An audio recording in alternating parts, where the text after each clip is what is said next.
Hi everyone. Oh, I don't know where to look. I'm not used to doing these lives on my phone, but I wanted to say thank you for your patience. I was meant to do this live back in October and I had a bit of a technical difficulty, so I wasn't able to do it.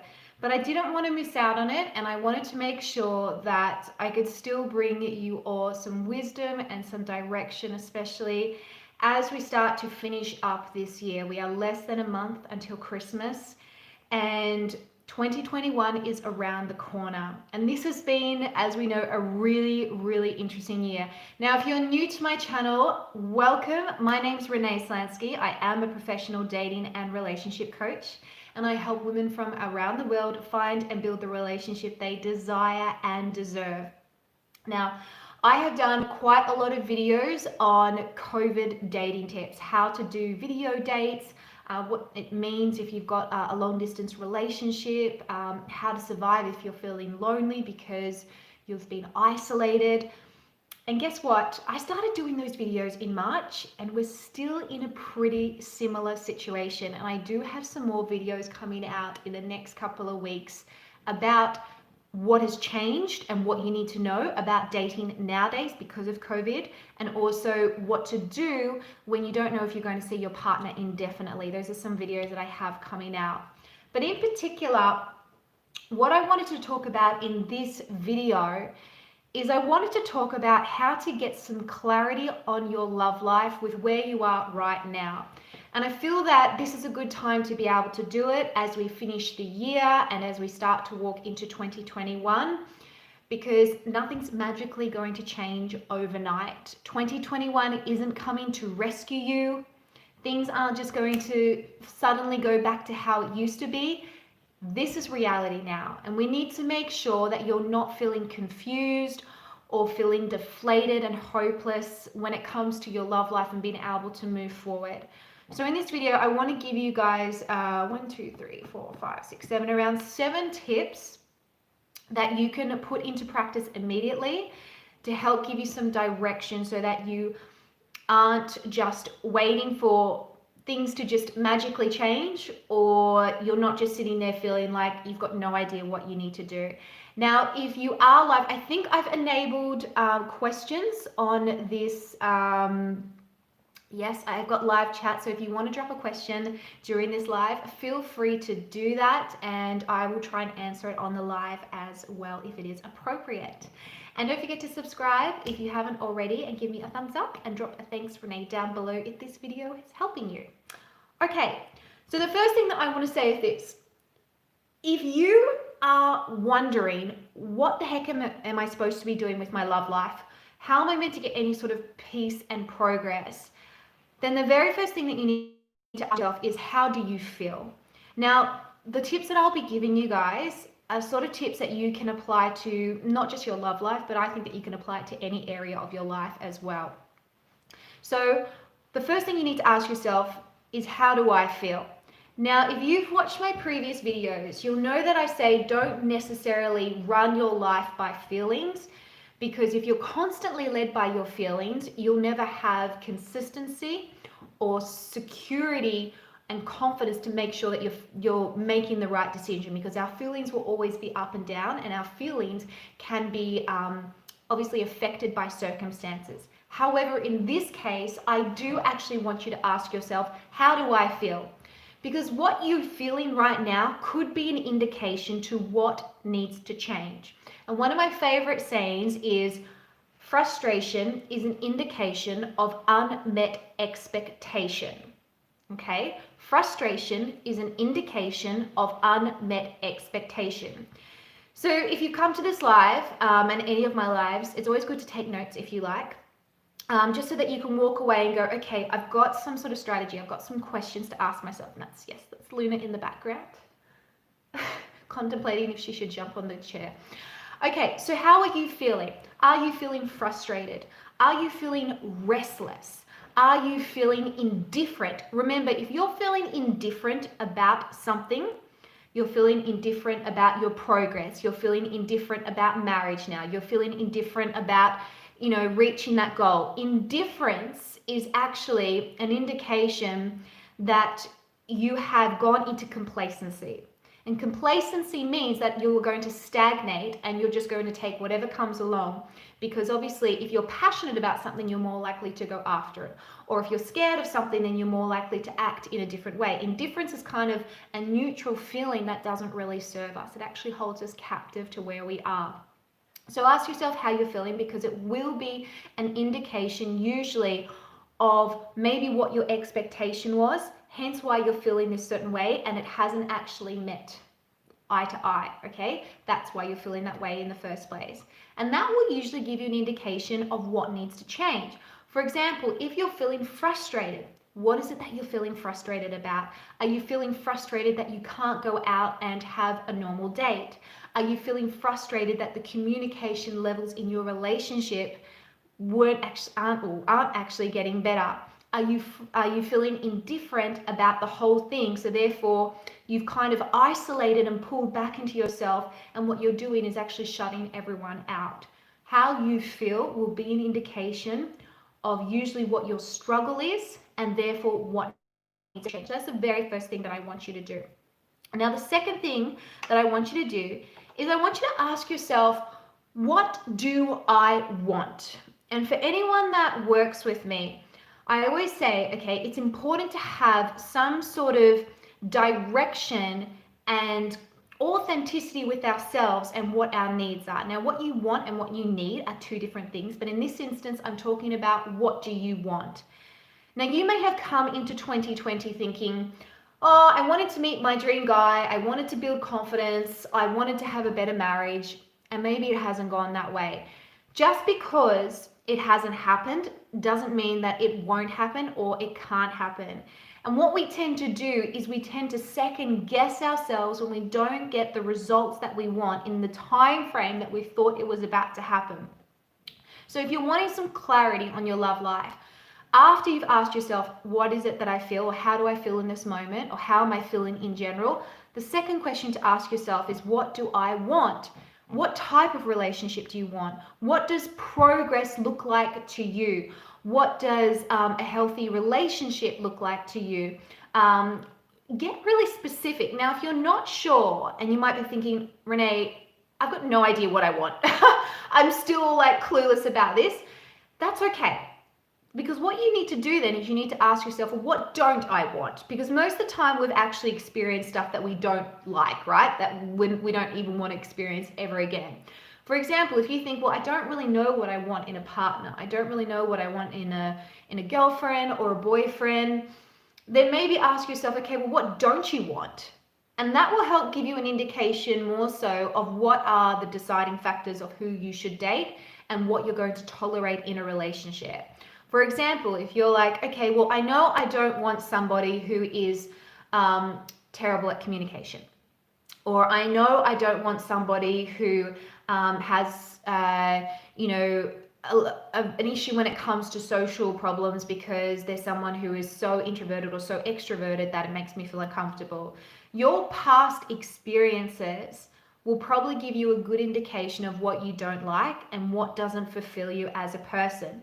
And then if you've made a list of them, you've then got an indication of, okay, well, what's the opposite to that? Because the opposite to that is starting to paint a picture of what I actually do want and what I actually need to feel fulfilled in a relationship.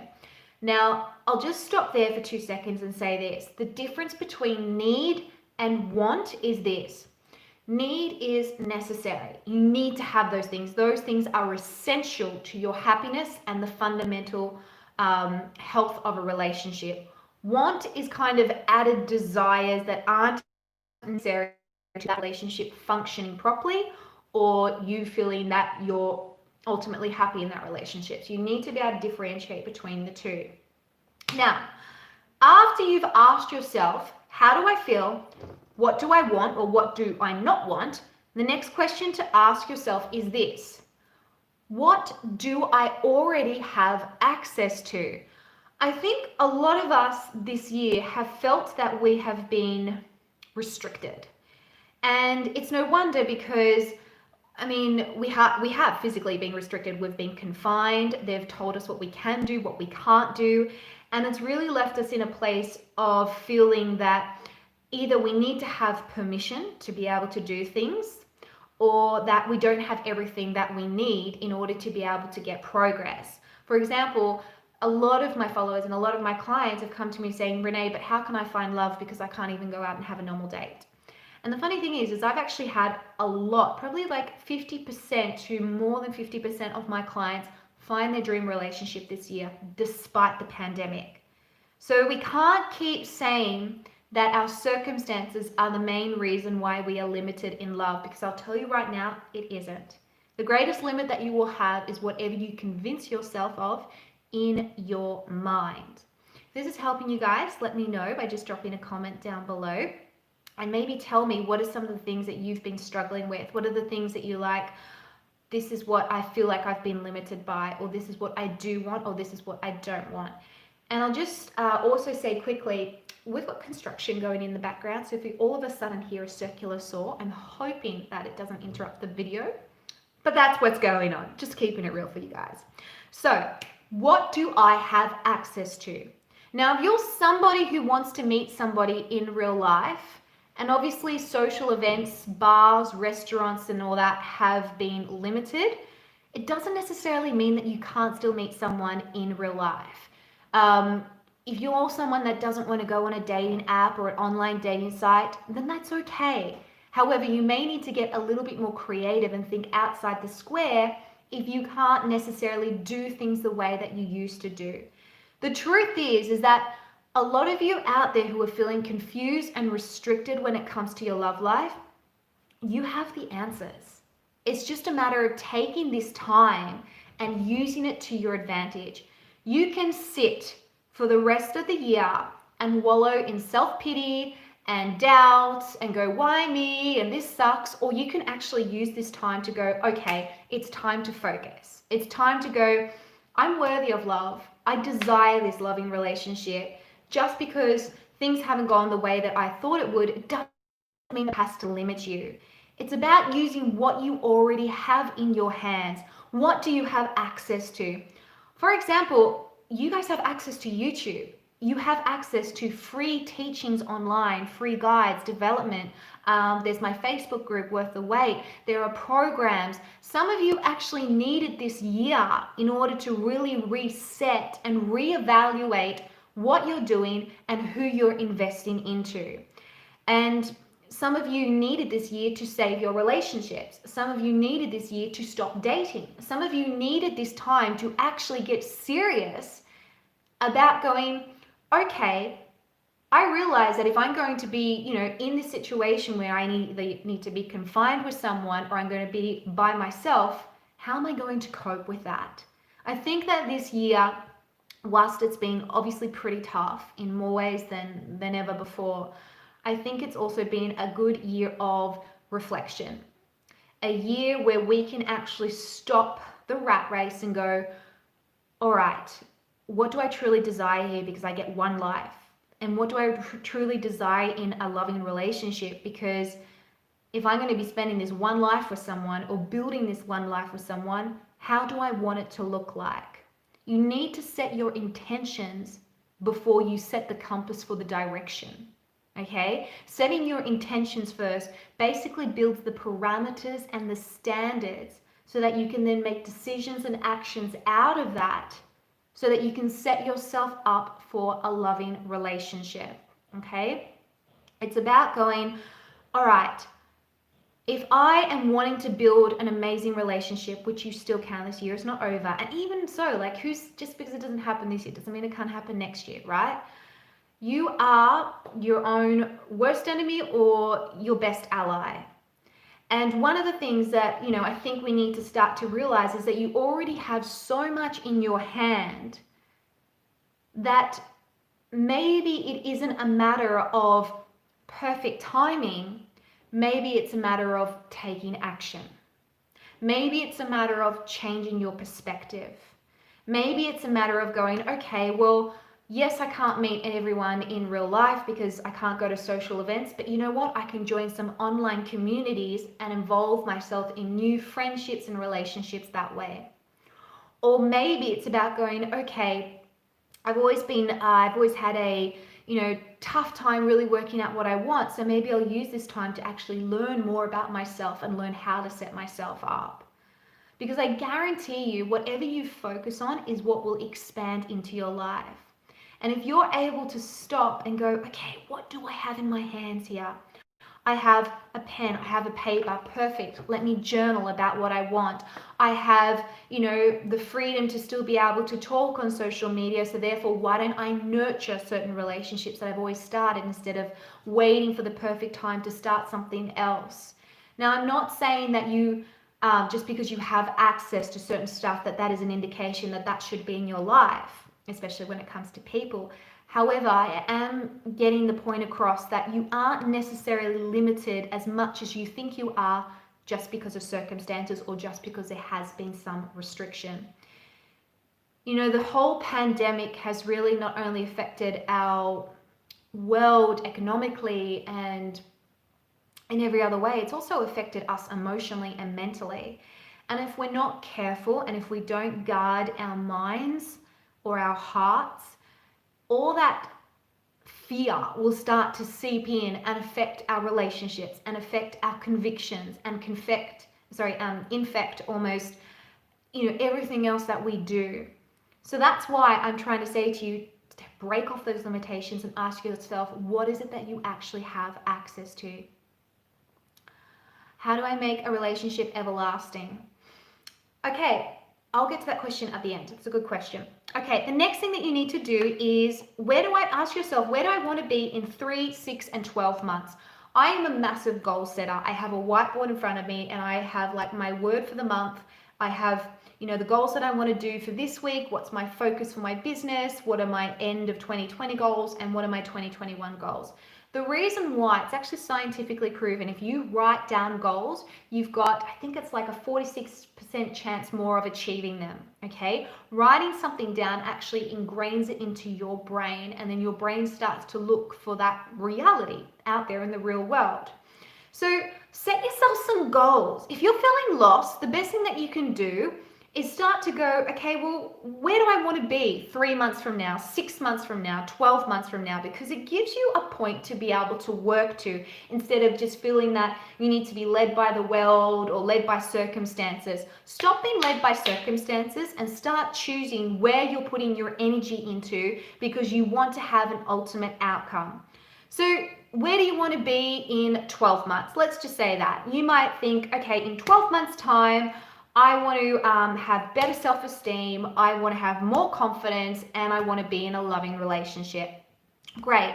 Well, let's look at that in 6 months' time. What would be the lead up in half of that amount of time? Well, maybe in 6 months, I want to have given myself a makeover to improve my confidence, studied a little bit on how to have better social skills and a serious relationship by then, or dating someone seriously.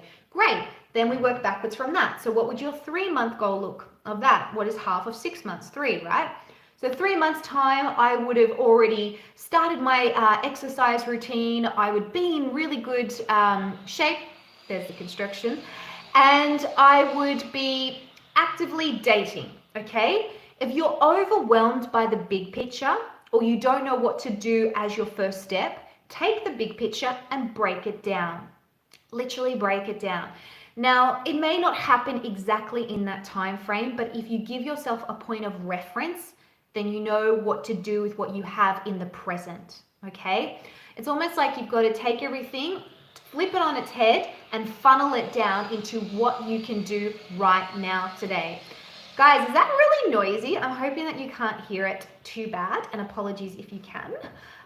But we've got to keep moving on with the constructions.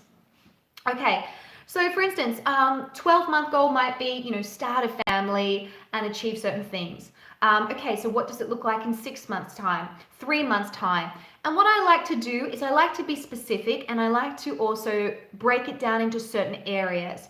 When it comes to getting clarity on your love life, just remember that other areas of your world will affect your love life. It's not just about going, okay, make it all about finding a man or all about your marriage. you've got to understand that your personal relationship with yourself affects your love life. Your confidence level affects your love life. Who you hang out with, your purpose, your career, all of that, your finances, it all goes together as a package. Your spirituality, your health, that will affect your love life. And what we can tend to do, if we're so focused on having this particular type of relationship or this end goal of this love life that we want, we can, okay, good, you can hear me, awesome. What we can do is we can put it on a pedestal, and then we put love on a pedestal, right? And when we put things on a pedestal, it makes it almost seem like we can never have it. It's out of reach. Therefore, I'm not worthy of it, or it's never going to happen to me. And we can put other people on pedestals. We can put other people's relationships on pedestals. And we limit ourselves thinking that, well, we're down here and love is up there and we can never achieve it. And so then we make decisions out of that lie that we have. The truth is you are worthy of love. And if you're someone that kind of like gets caught up with putting love on a pedestal or a certain person on a pedestal, best thing to do is take your focus off love for a little bit and put it on other areas of your life. What are your 3, 6, and 12-month goals for your career, for your health, for your family, for your friends? What are some things that you want to achieve? What are some extra skills that you'd love to do? What are things that you've always said that you would do, but you haven't done it? This is a perfect time of the year to set yourself up. You know, we think this is a setback, but really it's a set up. It's just a matter of switching that so that you can actually start to believe in yourself again and to believe that you have the power of choice to be able to have the sort of love life and just life in general that you truly desire. And as I was saying in one of the other points, it's not a matter sometimes of perfect timing, it's a matter of perfect action. Not perfect action as in it's perfect what you're doing, because we're not perfect, but rather just taking action. All right, the last 2 points is this. What can I maximize? Okay, and what should I minimize? And what am I avoiding? So what can you maximize? As I said, if you've got access to certain things, which you all do, okay, if you're watching this video right now, you literally have access to YouTube, you have access to learning, you have access to free online community support. If you're someone who's struggling with loneliness or lack of direction, you have access to it. I've got so many free guides, free trainings, thousands of articles on my blog. Like, there is so much there to be able to absorb, okay? Don't forget, girls and guys, it's not just a matter of finding someone who's dateable, it's a matter of being dateable yourself. Okay, we don't just go out and find the perfect husband or the perfect wife. Who are we? What are we contributing? Are we bringing value first? Because we can't control someone else, but we can control what we do. Okay, so what can you maximize? Can you actually maximize your time at home by spending more quality time with your family?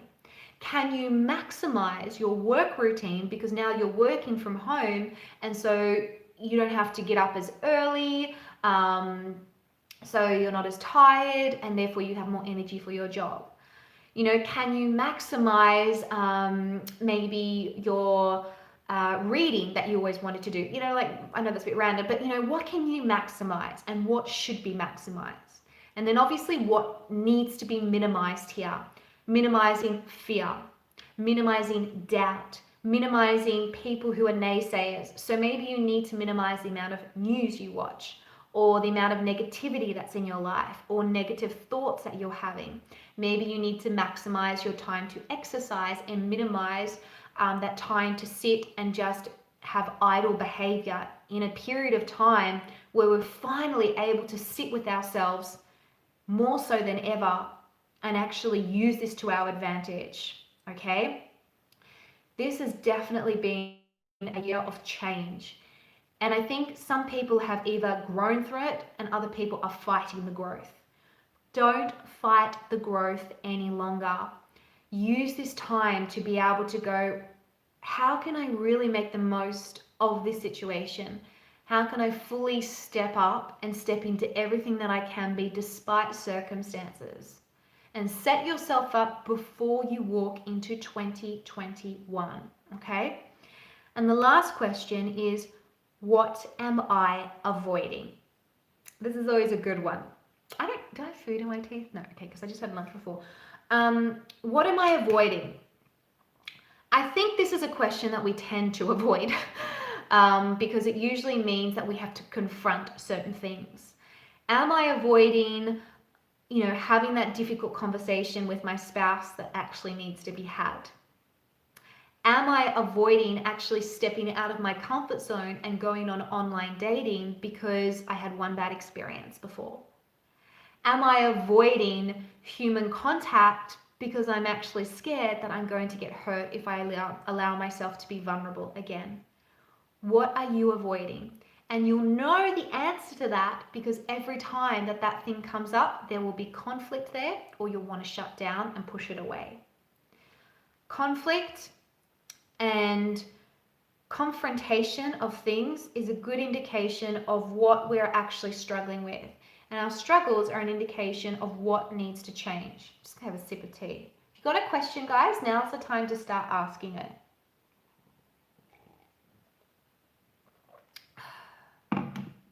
Okay, so what are you avoiding?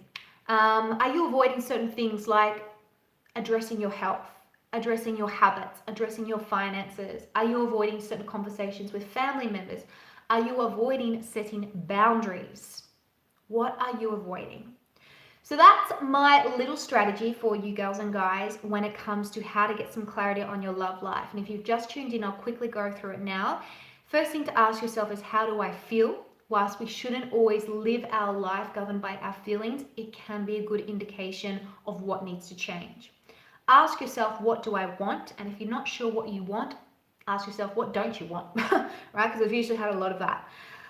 What do I have access to already? Even though the world has restricted us, you'd be surprised what you do actually have access to if only you're able to focus on that instead. Okay? Where do I want to be in 3, 6, and 12 months time, so that you can set yourself some goals, take love off the pedestal, and start putting energy into all areas of your life. Okay? What can I maximize and what should I minimize? And what am I avoiding? Okay, that's really, really key. So if you'd like to drop some questions, I will just do quick questions. I know that I barely gave anyone any notice that this live was going live, but that's okay. If you want to ask questions after this has gone up and staying up, I can answer them later if they're appropriate. Can you please help me find the answer to my question, how to make a relationship everlasting? Okay. There is no guarantee that you can make a relationship everlasting, and the reason why is this: you can't control what God has already chosen for your life, and you can't control someone else. All you can do is be accountable to what you do to help make that relationship go the distance. And that includes obviously being the best version of yourself, dealing with your own personal baggage and issues, and growing into being an amazing partner.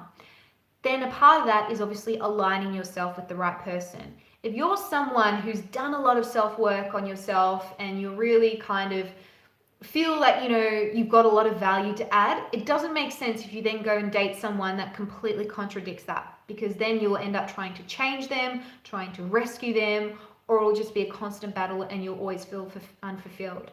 A great solid relationship means two whole individuals coming together, okay? Wanting to make it work together and doing what is necessary to make it work. Those two individuals should have a strong sense of what a healthy foundation is, of what boundaries are, of what the fundamentals are, and what love in action is as well.